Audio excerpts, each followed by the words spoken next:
हरे कृष्णा। आप सभी को वैशाख मास के 5वें दिन की हार्दिक शुभकामनाएं। आइए आज हम 5वें अध्याय का स्मरण करेंगे। जब कौरव और पांडव महाभारत के युद्ध को चले तब राजा धृतराष्ट्र ने कहा कि मैं भी युद्ध का कौतुक देखने को चलूंगा। तब श्री व्यासदेव जी ने कहा, हे राजा, आपके तो नेत्र नहीं हैं, नेत्रों बिना क्या देखोगे। राजा धृतराष्ट्र ने कहा, हे प्रभु, मैं देखूंगा नहीं तो श्रवण तो करूंगा। व्यासदेव जी ने कहा, हे राजन, तेरा जो सारथी संजय है सो मेरा शिष्य है।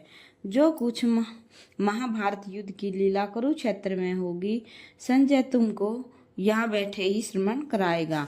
जब व्यासदेव जी के मुख से यह वचन सुने तब संजय ने श्री वासुदेव जी के चरणों पर नमस्कार करके और हाथ जोड़कर विनती करी कि हे प्रभु जी, महाभारत के युद्ध का चरित्र कुरुक्षेत्र में होगा और मैं हस्तिनापुर में कैसे देखूंगा और राजा को किस भांति कहूंगा। जब इस प्रकार संजय ने व्यासदेव जी के आगे विनती की तो श्री व्यासदेव जी ने प्रसन्न होकर संजय से यह वचन कहे, हे संजय, मेरी कृपा से तुझे सब यहाँ ही दिखाई देगा और बुद्धि के नेत्रों से सूंघेगा। जब व्यासदेव जी ने यह वर दिया तो उसी समय संजय की दिव्य दृष्टि भई और बुद्धि भी उसकी दिव्य भई।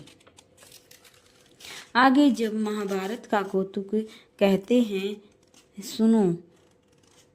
7 अक्षौहिणी सेना पांडवों की और 11 अक्षौहिणी सेना धृतराष्ट्र के पुत्र कौरवों की। यह दोनों सेना जमा होकर कुरुक्षेत्र में एकत्रित भई। राजा धृतराष्ट्र ने संजय से पूछा, हे संजय, धर्म के क्षेत्र कुरुक्षेत्र में मेरे और पांडवों के पुत्रों ने क्या किया, सो कहो। राजा का वचन सुनकर संजय बोला, हे राजा, तेरा पुत्र दुर्योधन पांडवों की सेना को देखकर अपने गुरुदेव द्रोणाचार्य के निकट जाकर बोला, आचार्य जी, देखो तो पांडवों की सेना का व्यूह और सेना की कैसी भली भांति पंक्ति बनी है। और द्रुपद का पुत्र धृष्टद्युम्न जो आपका शिष्य है, कैसा बुद्धिमान है, जिसने पांडवों की सेना की पंक्ति बनाई है। फिर जो पांडवों की सेना के मुख्य योद्धा हैं, तिनके नाम दुर्योधन ने द्रोणाचार्य को सुनाए।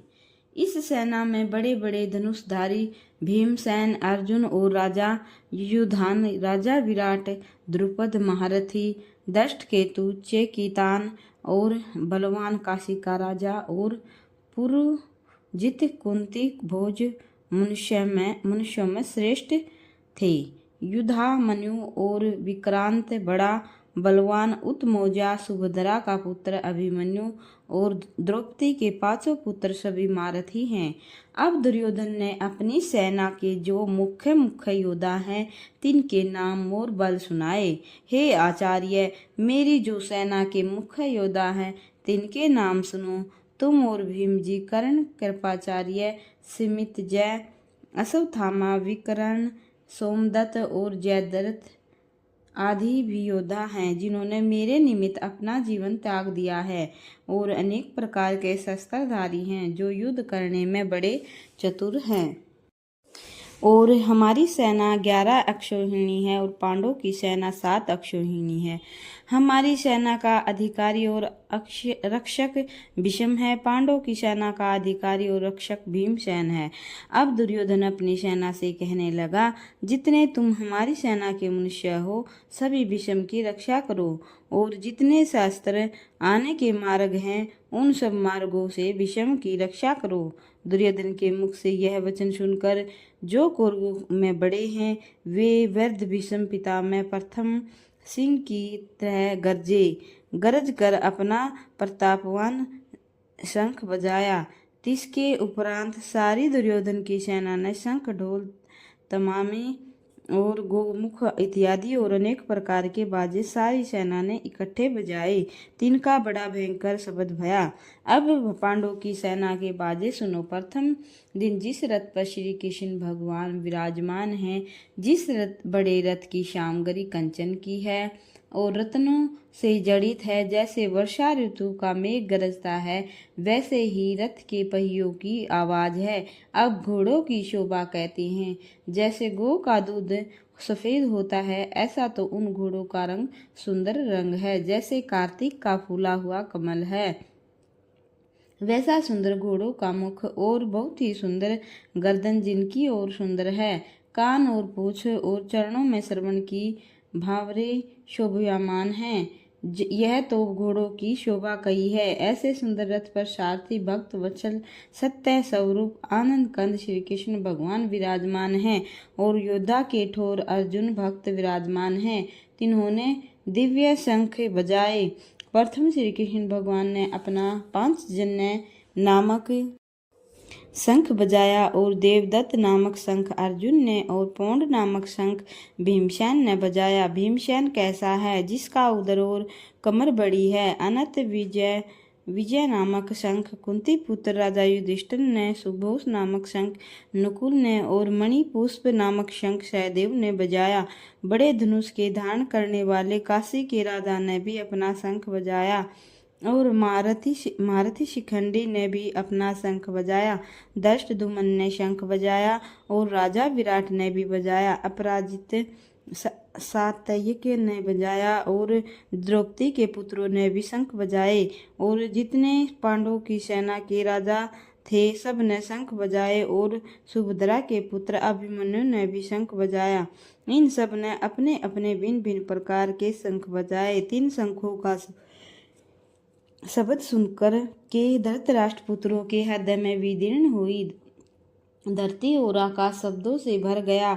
इसके उपरांत धृतराष्ट्र के पुत्रों की सेना अर्जुन ने देखी। जब दोनों ओर की सेना के शस्त्र चलने को हुए, तब अपना धनुष सिर पर फेर कर अर्जुन हर्ष के श्री कृष्ण भगवान से बोले कि हे अविनाशी पुरुष, मेरा रथ दोनों सेनाओं के बीच में ले जाकर खड़ा करो। तब देखो हमारे साथ युद्ध करने को कौन कौन आए हैं। संजय धृतराष्ट्र से बोला, हे राजा, हर्ष के श्री कृष्ण भगवान से अर्जुन ने यह वचन कहे। तब भक्त वत्सल श्री गोविंद ने अर्जुन के रथ को हाँक कर दोनों सेनाओं के बीच ले जाकर उसे द्रोणाचार्य के सम्मुख खड़ा किया।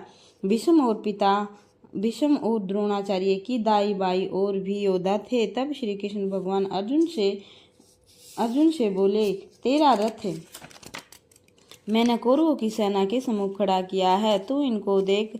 तब अर्जुन ने कौरवों की सेना में जो योद्धा देखे सो कौन? योद्धा देखे पितामह, गुरु, मातुल, पुत्र, पौत्र, सखा, ससुर, मित्र देखे। उन दोनों सेनाओं में अपने ही कुटुंबियों को देखकर अर्जुन के मन में दया उपजी। तब अर्जुन श्री कृष्ण भगवान से बोले, भगवान, इस सेना में मैंने सब अपने भाई बंधु और सज्जन ही देखे हैं। जो योद्धा रण में आए हैं, उनको देखकर मेरा शरीर बहुत दुख पाता है। मेरा मुख सूख गया है और शरीर में पसीना आ गया है। मेरे रोंगटे खड़े हो गए। गांडीव धनुष मेरे हाथों से गिर रहा है और त्वचा जल उठी है। मैं खड़ा भी नहीं हो सकता और मेरा मन भी भ्रम में पड़ गया है। हे केशव, शकुन भी बुरे देखता हूँ और मैं ऐसा भी नहीं समझता कि विपरीत बुद्धि हूँ। हे केशव, इस युद्ध में भाइयों के मारने से अपना कल्याण भी नहीं देखता। हे श्री कृष्ण, मैं अपनी जय भी नहीं चाहता और मुझको श्री कृष्ण की इच्छा भी नहीं और न सुख की आशंका ही है। हे गोविंद, वह राज किस काम का और वे राज के भोग किस काम के जिनके निमित्त राज है? मुझे उन्हीं कुटुंब के लोगों को मारकर राज मिलेगा। ये सभी कुटुंब के योद्धा लोग एकत्रित हुए प्राण और धन त्याग कर युद्ध के निमित्त खड़े हैं। सो यह कौन कौन है? गुरु, पितामह, ताए, मौसे, ससुर, पुत्र, पौत्र, साले और कुटुंबी हैं। हे मधुसूदन, इनके मारने की मुझको इच्छा नहीं है। इन पर मुझको बहुत दया आती है। हे धरती के धारणहारे श्री कृष्ण भगवान, मैं इनको मार कर त्रिलोकी का राज पाऊं तो भी नहीं मारूंगा। भूमि के तो राज की ही बात क्या है। हे जनार्दन, धृतराष्ट्र के पुत्रों को मारने से तो मेरा कल्याण नहीं, इनके मारने से बड़ा पाप लगेगा। यद्यपि ये महापापी हैं तो भी मैं नहीं मारूंगा। यह सभी पूजने योग्य हैं और भेंट करने योग्य हैं, मैं इनको नहीं मारूंगा। हे माधव, सज्जन भाई बंधु कुटुंब, इनको मारने से हमको सुख और मुक्ति कहाँ है। यद्यपि राज के लोभ से इनकी बुद्धि अंधी हो गई है। ये धृतराष्ट्र के पुत्र कुल को नष्ट करने में से उत्पन्न होने वाले दोषों और मित्र के साथ कपट करने से होने को नहीं समझते, सो क्या इनकी तरह मैं भी होने वाले दोषों को नहीं समझता। कुल नष्ट होने से जो पाप उपजते हैं उन पापों को मैं भली भांति जानता हूँ। अब कुल के नष्ट होने से जो पाप उपजते हैं उन पापों को अर्जुन भली भांति कहते हैं। हे जनार्दन, कुल का नाश करने से कुल के जो पुरातन धर्म संस्कार चले आए हैं उनका भी नाश होता है। कुल धर्म के नष्ट होने से कुल की स्त्रियां दुराचारणी हो जाती हैं। 3 स्त्रियों के वर्ण शंकर संतान उपजती है। पराये पुरुष की संतान का वर्ण शंकर कहते हैं, परंतु जब वर्ण शंकर संतान भई तो तब पिंड और जल पितरों को पहुँचने से रह जाएगा, तो पितर स्वर्ग से गिर पड़ेंगे। हे यदुवंशियों में श्रेष्ठ श्री कृष्ण भगवान जी, जिसने कुल को नष्ट किया, जिसने इतने पाप किए, सो सब पाप कुल के नष्ट करने हारे के सिर पर होता है। फिर वह मनुष्य उन पापों का फल क्या पावे, सो सुनो। वह प्राणी सदा नरक भोगता है। न्याय शास्त्र में मैंने यह श्रवण किया है कि अब अर्जुन पछताता है और हाथ जोड़कर अपना सिर फेरकर यह कहता है, हाँ हाँ हाँ हाँ, देखो भाई, मैंने कैसे पाप का उपक्रम किया था। अब मैं अपने हाथ में शस्त्र नहीं पकड़ूंगा और धृतराष्ट्र के पुत्रों के हाथ में शस्त्र होंगे और मैं उनके सम्मुख होऊंगा।